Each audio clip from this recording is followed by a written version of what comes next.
Madame, mademoiselle, monsieur, bienvenue à Métro News. Voici les principaux titres qui seront développés aujourd'hui. Malgré les efforts consentis par son administration, le président de la République reconnaît que l'année 2018 a été difficile. Adressant ses vœux à la nation, Jovenel Moïse souligne que le changement sera impossible sans l'union des Haïtiens. Fin d'année difficile pour le secteur culturel, notamment les groupes musicaux qui ont subi de plein fouet les impacts des turbulences politiques. Le député Deus Desronettes rejette d'un revers de main le projet de budget 2018-2019 pour l'élu de Marigot. La loi de finances à prédominance sociale ne cadre pas avec la réalité.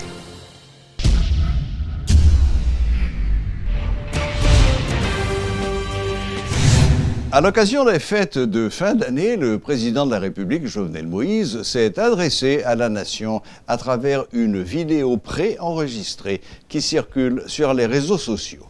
Le locataire du Palais national dit reconnaître qu'en dépit des efforts consentis par son administration, la situation socio-économique du pays était difficile durant l'année 2018. En 2019, le président promet de faire mieux. Jovenel Moïse s'est dit déterminé à travailler pour redonner au pays sa dignité en s'attaquant aux problèmes fondamentaux. Cependant, il souligne que changer la vie de la population est impossible sans l'union des Haïtiens, fondement de la nation. En ce sens, le président de la République a réitéré son appel au dialogue pour poser les problèmes du pays en essayant de trouver des éléments de solution. Je suis convaincu et je crois que si on se met ensemble, on parviendra à faire tomber les barrières qui entravent le développement du pays, a dit Jovenel Moïse. Peuple haïtien, frère Axem, nous arrivons au finissement de l'année 2018. Une année qui était difficile pour un pile à cause de la situation sociale, économique et politique du pays nous avant d'y. Grâce à ce gouvernement, il y a des progrès qui fait dans la construction de route, production d'énergie, accompagner les gens qui sont dans le domaine agriculture, pour ne citer ça seulement. Mais nous tous d'accord que le travail est passif. Nous avons besoin de faire plusieurs efforts pour nous améliorer chaque Haïtien à vivre. Pour nous arriver avec gros défis qui attendent nous, c'est pour fête Noël et fête fin année, joindre nous unis et fiers de ça. Nous sommes un peuple digne. Un peuple qui compte travail, un peuple qui a un pile fierté. Pour l'année 2019, c'est pour nous travailler avec plus force, pour qu'il y ait plus de justice et égalité dans le pays. C'est pour nous travailler pour établir la paix dans le dialogue, respect et en pile considération l'un pour l'autre. Nous sommes un peuple qui a une détermination. C'est à même détermination ça que nous prenons une route sans faire bac pour nous arriver dans la prospérité. Prospérité qui veut dire dignité pour tout le monde dans le pays. Pour chaque famille en Haïti qui a bénéficié de bonnes infrastructures, tant que route, de l'eau et courant. Pour chaque Haïtien qui a déplacé dans un pays plus bien connecté, avec route qui est dans bon état, qui fait nous plus près l'un de l'autre. Pour ça qui est plus faible, joindre toute attention méritée pour écouter et pour respecter. C'est pour ça que nous avons renforcé le programme social. Nous voulons quitter yon Haïti plus bon, pour nous vivre plus bien. C'est le moment pour nous mettre force nous ensemble, pour nous avancer pour plus devant. En nous casser chaîne division et hypocrisie, pour nous permettre de vivre nous qui c'est l'union fait la force pour nous placer. Je suis convaincu et je crois, si nous mettons cœur nous, nous, à tête nous ensemble, nous pouvons écraser toute barrière qui empêche le pays nous prendre route de développement, nous tous rêver. Si nous avons souhaité bonne fête Noël, dans la paix, en pile bénédiction, pour vous et moun ou pire aimé. Joyeux Noël 2018. Bonne année 2019.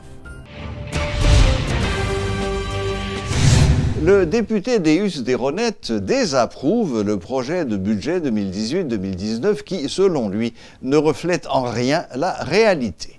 Alors que le projet de loi de finances à prédominance sociale, chiffré à 172 milliards de gourdes, est à l'étude au Parlement, l'élu de Marigot appelle ses pairs à ne pas accorder de vote favorable au document. Moi-même, moi j'ai été appelé secteur privé des affaires. Secteur privé, c'est lui-même qui va job dans le pays. Et s'il besoin, yo garder le sérieux et pour le sauver dignité comme secteur privé qui pour planifier le développement pays, je pense qu'il faut garder en profondeur le budget ça, qui a des prévisions qui pour détruire le secteur privé. Même si nous jouons un petit groupe qui fait l'argent là-dedans, profiter de fonds bagages, mais le secteur privé dans sa globalité, le budget ça fait provision pour détruire. Nous devons interpeller, par exemple, le gouvernement. Demander au gouvernement rentrer budget ça et permettre à ce que les rentre non seulement des négociations avec syndicats, avec secteurs religieux, avec partis politiques, avec universitaires pour discuter, pour joindre qui mode budget qui a plus ou moins aller vers le développement pays. Et troisième secteur pour m'interpeller, c'est le parlementaire. On demande des parlementaires, résilier, rendre nation en service ça, yo pas doit voter budget ça, c'est retourner le bail exécutif là pour yo faire travail yo doit faire là-dedans pour lancer le développement. Parce que normalement mobilité moi qui derrière budget ça.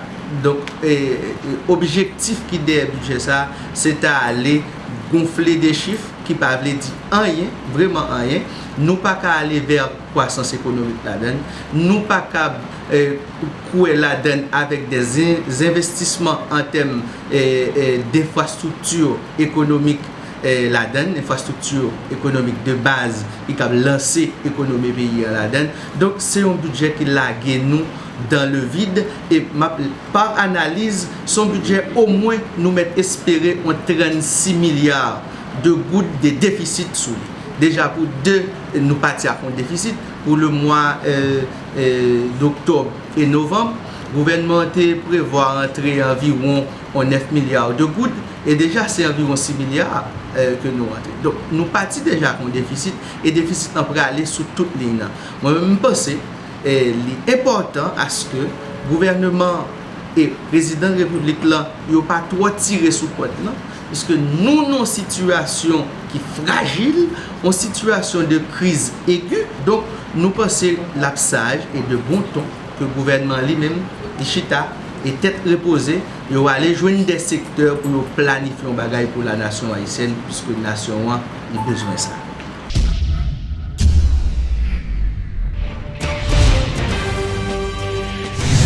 La crise socio-économico-politique de cette fin d'année a sérieusement affecté le secteur culturel haïtien et notamment l'activité des groupes musicaux. De nombreuses soirées dansantes ont été annulées à la dernière minute et plusieurs formations de la diaspora ont décidé de ne pas rentrer en Haïti pour leur tournée de fin d'année.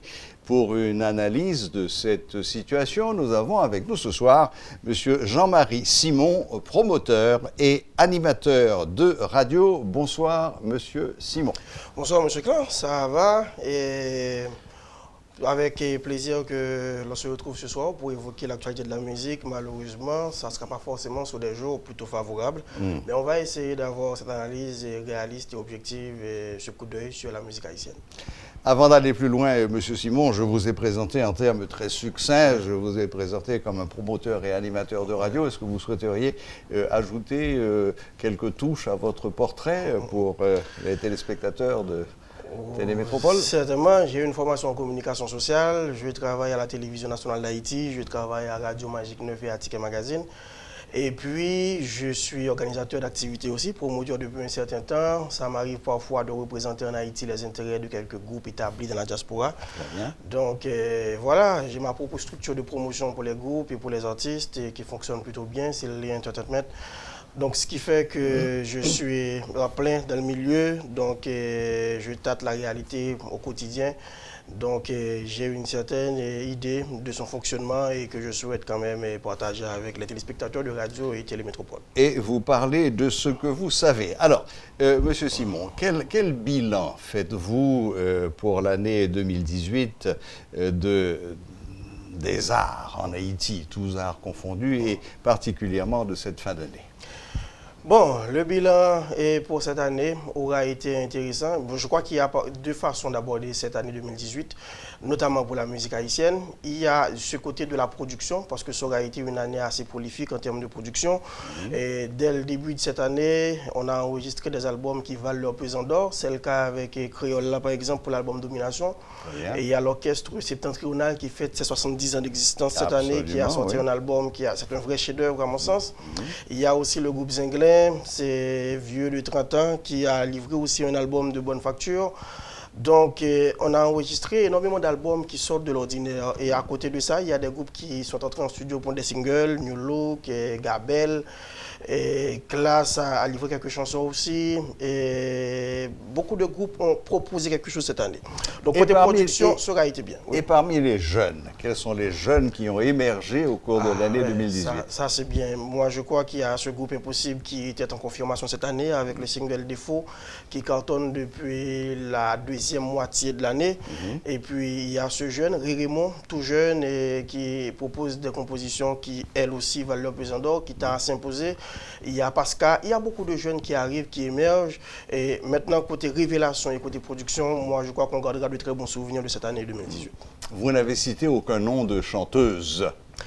Et oui, c'est une erreur grave, puisqu'Annie Alert, oui, c'est vrai, Annie Alert a émerveillé tout le monde avec plusieurs sorties, plusieurs spectacles. Wichel Guillaume et Fatima, par exemple, ont été au cœur de l'actualité. Et c'est pour de très belles choses, de très belles réalisations, à la fois en termes de production et leur performance sur scène aussi. J'ai envie de citer Vanessa Désiré, autant d'artistes qui, à mon sens, méritent d'être retenus cette année. Et j'ai en tête Renette Désir qui a sorti son album, et même Tamara Suffren. Dans l'Indeska, je crois qu'il y a c'est un manquement que je ne vais pas me pardonner de toute façon. Non, sincèrement, c'est vrai. Il y a beaucoup de femmes qui ont manqué la musique haïtienne pendant cette année. Monsieur Simon, qu'est-ce qui explique cette triste fin d'année 2018? Mais pour expliquer cette triste fin d'année 2018, c'est qu'il faut considérer que la musique n'évolue pas de manière isolée du contexte global ici en Haïti, avec tout ce que le pays a connu comme tribulation, comme crise, et à la fois au niveau économique, au niveau social et au niveau politique. Je crois que ça a fini par affecter la musique et par l'impacter de la mauvaise manière. J'ai envie de prendre d'abord en considération le côté économique pour comprendre ce qui se passe aujourd'hui avec cette fin d'année où les groupes n'arrivent pas à exécuter leur calendrier de départ pour cette année. C'est qu'il y a cette réalité de la grande majorité des groupes qui sont établis dans la diaspora qui vont arriver en Haïti. Ils vont arriver en Haïti comment? Avec des billets d'avion, des groupes qui comportent parfois 10 à 12 musiciens. Donc des billets d'avion qui varient de l'ordre de 700 à 800 $ américains quand il faut faire le calcul, des billets d'avion, des chambres d'hôtel et puis des locations de voitures. Donc ça fait un coût énorme et en dollars. Et après, il faudra collecter tout ça pour répondre de ses besoins en gros d'ici à partir des soirées. Donc c'est pas garanti, c'est pas gagnant.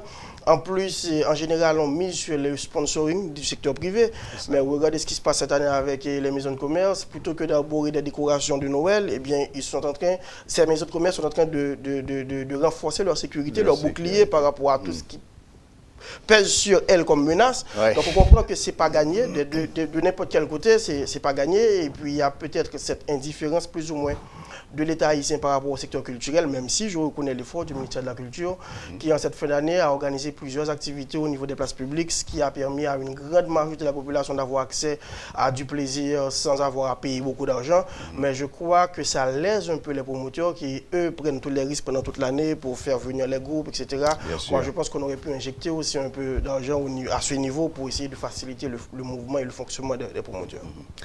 Alors, pour terminer, M. Simon, comment voyez-vous les perspectives pour 2019 et qu'est-ce que vous souhaiteriez qui change dans le paysage culturel haïtien?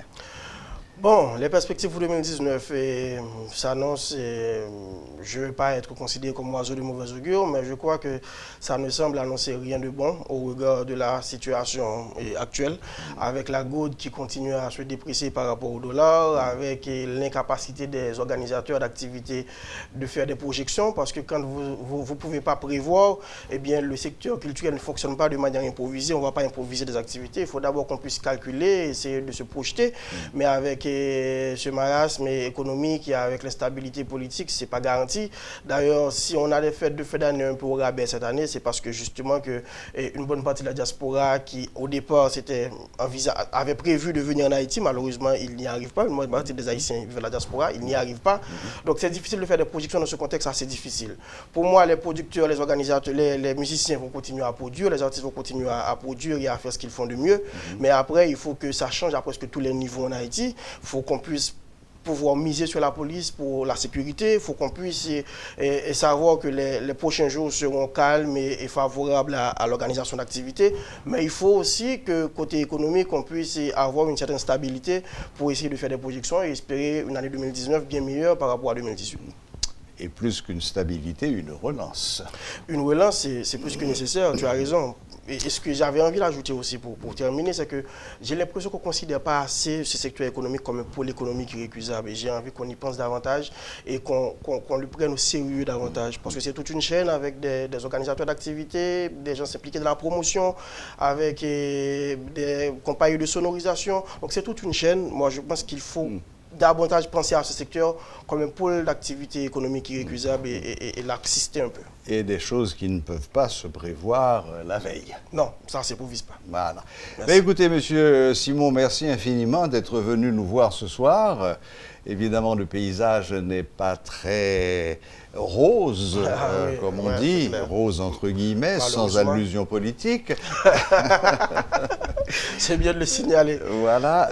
Mais écoutez, espérons que 2019 sera meilleur que 2018. En tout cas, comme vous l'avez dit, la production elle-même, elle est là. La qualité des artistes se confirme d'année en année. La multiplication même se confirme d'année en année. Et ça, c'est quelque chose qu'il faut considérer avec intérêt. C'est clair. Monsieur Simon, merci infiniment d'être passé nous voir. Bonne fin de journée. Voilà, c'était monsieur Jean-Marie Simon, promoteur et animateur de radio, qui nous donnait son sentiment sur l'année culturelle 2018, en particulier dans le domaine de la musique. À très bientôt. À l'initiative de la fondation Saroj for a Purpose, plus d'1 millier d'enfants démunis et orphelins ont reçu des jouets et des cadeaux le dimanche 23 décembre à l'occasion des fêtes de Noël. Ce geste philanthropique de la fille de l'ancien candidat à la présidence a eu lieu à l'école Nouvelles Oranges dans la commune de Cité-Soleil. Écoutons tour à tour Saroj Bertin de la fondation qui porte son nom et Lucienne Brutus, directrice exécutive de Prodev. Je travaille avec Timoun depuis ça fait plusieurs années, mais depuis la première fois que je visite l'école Nouvelles Oranges, moi, Timoun est vraiment éduqué, vraiment préparé. L'école est extrêmement propre. Et comme il dit, je déjà venu visiter ça, je pas visiter plusieurs fois. Puisque moi, c'est tout le fait comme ça. Je viens un jour, je vais l'autre jour. Et la réalité, c'est que l'école est toujours propre, Timoun est toujours très éduqué. Ils connaissent parler très bien français, créole, ils n'ont pas prendre l'autre bagaille. Ils sont contents dans l'école. So, là, nous avons comme ça, c'est pour nous aider, pour continuer, et c'est pour nous aider pour faire plus. Moi, je souhaitais que l'autre école comme Nouvelles Oranges que nous sommes capables de construire en République d'Haïti. Je dis République d'Haïti parce que ce n'est pas seulement pour nous besoin de l'école comme ça à tous côtés. C'est raison ça pour qui ça m'a choisi pour des années. Ça me connaît yo gen 6 centimes ici là. Et puis me voulais ba yo on joyeux Noël pour ti moun sa yo tout. En général moi travaille avec orphelinat et me travaille avec quelques petites écoles. So tout ti moun orphelinat yo avec tout ti moun l'école yo vini en autobus. Vin visiter Prodev et vin passer un bel moment avec tout l'autre monde Prodev yo. Nous gen Papa Noël, n'a danser, nous gen manger, nous gen cadeau. Ça m'a pensé faire, me commencer faire et travailler avec Timoun yo puisque Timoun yo rempli. C'est pas moi même qui rempli yo. C'est pas moi même qui fait yo content, yo fait me content. Ça Saroj Bertin c'est grâce à eux puisque yo ban énergie, yo fait gen l'autre raison pour me vivre. Et moi considère que chaque monde t'as qu'à faire un petit peu. Ou pas besoin de faire tout ça n'a fait ici là non, ou pas besoin de faire en fait pour multimoun non. Ou ka aider un petit monde qui bon la caillou. Ou ka aider un monde même si c'est pas un petit monde, on adulte ou ka aider l'apprendre li. Faire un bagage pour éducation paysan puisque si nous tous nous mettons même ensemble tout bagay a changé, on connaît pas changé d'un jour à l'autre, mais l'a changé quand même. L'éducation c'est le pouvoir aussi. L'éducation c'est le pouvoir et moi-même je pense que Prodeb a fait un bel travail. Alors Saouth for a Purpose très content pour l'associer la Prodeb pour faire activité ça et j'espère que m'a fait longtemps plus avec nous, m'a été en contact avec nous pour que j'aimerais capable d'aider l'école là et que j'aimerais capable d'aider nous construire un nouveau projet tout. Merci Saouth, moi voulais dire et non et fondateur gros projet et Prodeb ça et qui c'est défunt et Max Penet et dans nos petites filles qui c'est directrice et qui c'est présidente board là Maryse Penet Keda et Maril Daniel Keda moi veux dire merci et Karel Ped comme nous board member qui représente nous là et nous contents et nous fiers de ce que nous avons occasion aujourd'hui pour nous montrer projet ça à l'école là avec vedette ça qui pousser nous pour montrer bel travail que nous avons fait. Maintenant pris supporter nous. Nous voulons continuer, nous voulons aller plus loin même. Éducation Timounio, c'est l'équipe plus important pour nous. Éducation, c'est seule solution.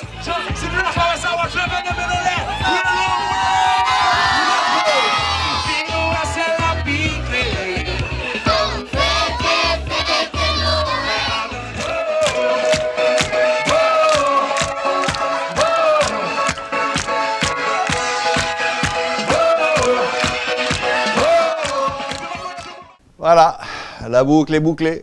Merci de votre fidélité et à la prochaine, même heure, même chaîne.